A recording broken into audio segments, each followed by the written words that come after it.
Super योद्धा और जादुई तलवार। चलिए शुरू करते हैं। बहुत समय पहले की बात है। विराटपुर नाम का एक सुंदर और समृद्ध राज्य था, जहां लोग खुशहाल जीवन जीते थे। इस राज्य का राजा वीरसेन न्यायप्रिय और बुद्धिमान था। लेकिन एक दिन अचानक अंधकार छा गया।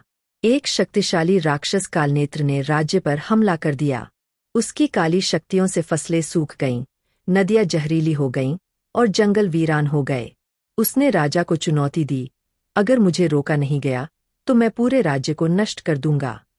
राजा वीरसेन ने अपनी सबसे बहादुर सेना भेजी, लेकिन कोई भी योद्धा कालनेत्र की काली शक्तियों के सामने टिक नहीं पाया। भय और निराशा पूरे राज्य में फैल गई।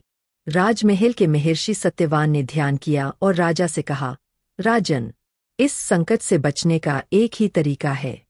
इस राक्षस को हराने के लिए हमें एक सुपर योद्धा की आवश्यकता है, लेकिन उसे जीतने के लिए एक जादुई तलवार की जरूरत होगी, जो अग्निकुंड पर्वत में छिपी है।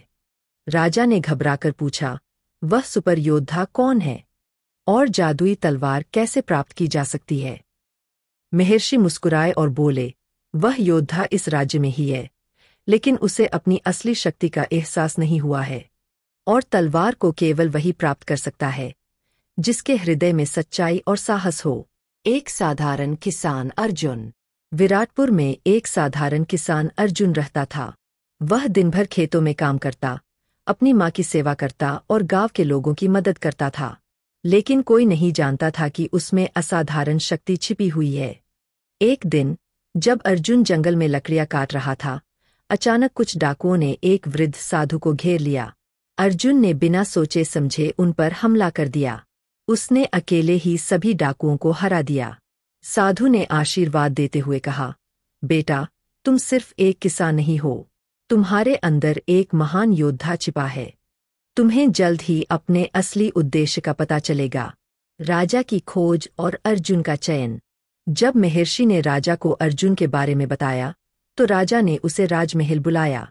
अर्जुन को विश्वास नहीं हुआ कि वह एक योद्धा बन सकता है। राजा ने कहा, अर्जुन, तुम्हारे पास वह शक्ति है जो इस राज्य को बचा सकती है। तुम ही वह सुपर योद्धा हो जिसकी हमें तलाश थी। अर्जुन पहले डरा हुआ था, लेकिन महर्षि ने उसे समझाया, अगर तुम खुद पर विश्वास करोगे तो असंभव को भी संभव बना सकते हो। अर्जुन ने हिम्मत जुटाई और जादुई तलवार की खोज पर निकल पड़ा। अग्निकुंड पर्वत की कठिन परीक्षा। अग्निकुंड पर्वत बहुत खतरनाक था। यह कई रहस्यों और खतरों से भरा था। तलवार पाने के लिए अर्जुन को 3 कठिन परीक्षाएं पास करनी थीं। पहली परीक्षा, बर्फीला दैत्य। जैसे ही अर्जुन पर्वत पर चढ़ा, उसके सामने बर्फीला दैत्य आ गया। वह विशालकाय था और उसके हर कदम से बर्फीली आंधी चलने लगती थी। दैत्य गर्जा, तुम यहाँ तलवार लेने आए हो, पहले मुझे हराओ। अर्जुन ने अपनी चतुराई से दैत्य के पैरों में रस्सी लपेट दी और उसे गिरा दिया। फिर उसने अपने धनुष से बर्फ को तोड़ा और दैत्य को कैद कर दिया। दूसरी परीक्षा, आग का ड्रैगन। अब अर्जुन एक गुफा में पहुंचा, जहां एक विशाल आग का ड्रैगन सो रहा था। जैसे ही अर्जुन ने अंदर कदम रखा, ड्रैगन जाग गया और आग उगलने लगा। अर्जुन ने तेजी से एक चमकदार ढाल उठाई और खुद को आग से बचाते हुए पास के झरने का पानी ड्रैगन पर डाल दिया। पानी के प्रभाव से ड्रैगन कमजोर हो गया और अर्जुन ने उसे हरा दिया। तीसरी परीक्षा, माया देवी। आखिरी द्वार पर माया देवी खड़ी थीं। उन्होंने अर्जुन से पूछा, शक्ति से बड़ा क्या होता है? अर्जुन ने जवाब दिया, सच्चा योद्धा वही है जो अपने लोगों की रक्षा के लिए शक्ति का उपयोग करे, न कि अहंकार के लिए। माया देवी प्रसन्न हुईं और अर्जुन को अग्नि तलवार प्रदान कर दी। कालनेत्र से महायुद्ध। तलवार लेकर अर्जुन वापस लौटा। अब वह केवल किसान नहीं, बल्कि सुपर योद्धा बन चुका था। कालनेत्र ने अर्जुन को देखकर कहा, तू क्या करेगा, नादान इंसान? मेरी शक्ति अजेय है। अर्जुन ने जवाब दिया, शक्ति से नहीं, बुद्धि और साहस से युद्ध जीते जाते हैं। कालनेत्र ने अंधकार का बादल छोड़ा, लेकिन अर्जुन ने तलवार घुमाकर उसे नष्ट कर दिया। फिर उसने तलवार से एक तेज रोशनी निकाली, जिससे कालनेत्र की सारी काली शक्तियां जल गईं। आखिर में अर्जुन ने तलवार का अंतिम वार किया और कालनेत्र का अंत कर दिया। राक्षस मरते ही अंधकार हट गया। सूर्य चमक उठा, नदियां फिर से स्वच्छ हो गईं और फसलें लहलहाने लगीं।